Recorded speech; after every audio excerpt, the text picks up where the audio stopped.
CPIM സംസ്ഥാന സമ്മേളന റിപ്പോർട്ടിൽ VS അച്യുതാനന്ദനെതിരായ അഴിമതി ആരോപണവും VSനെതിരെ മുൻ പ്രൈവറ്റ് സെക്രട്ടറി S രാജേന്ദ്രൻ ഉന്നയിച്ച ആരോപണങ്ങളാണ് റിപ്പോർട്ടിലും ഇടം പിടിച്ചത്. കഴിഞ്ഞ സർക്കാരിന്റെ കാലത്ത് ഭരണതലത്തിലും ദല്ലാൽ നന്ദകുമാർ ഇടപെട്ടതായും രാജേന്ദ്രൻ ആരോപിക്കുന്നു.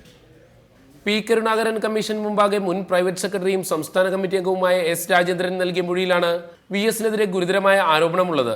രാജേന്ദ്രന്റെ ആരോപണം ഇങ്ങനെ: VS മുഖ്യമന്ത്രിയായിരുന്നപ്പോൾ മോട്ടോർ വാഹന വകുപ്പിൽ പുതിയ നമ്പർ പ്ലേറ്റ് വെക്കുന്നതുമായി ബന്ധപ്പെട്ട് ദല്ലാൽ നന്ദകുമാർ മുഖേന ഇടപെടലുണ്ടായി.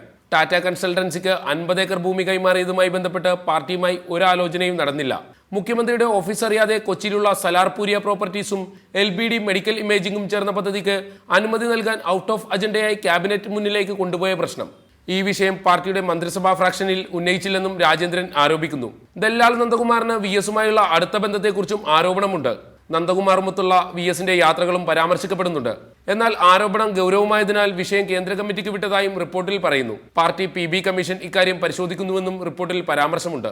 VSനെതിരെ ഇതുവരെ ഉയർന്നു വന്നതിനേക്കാൾ ഗൗരവമായ ആരോപണങ്ങളാണ് S രാജേന്ദ്രന്റെ വെളിപ്പെടുത്തലായി റിപ്പോർട്ടിൽ പരാമർശിക്കുന്നത്.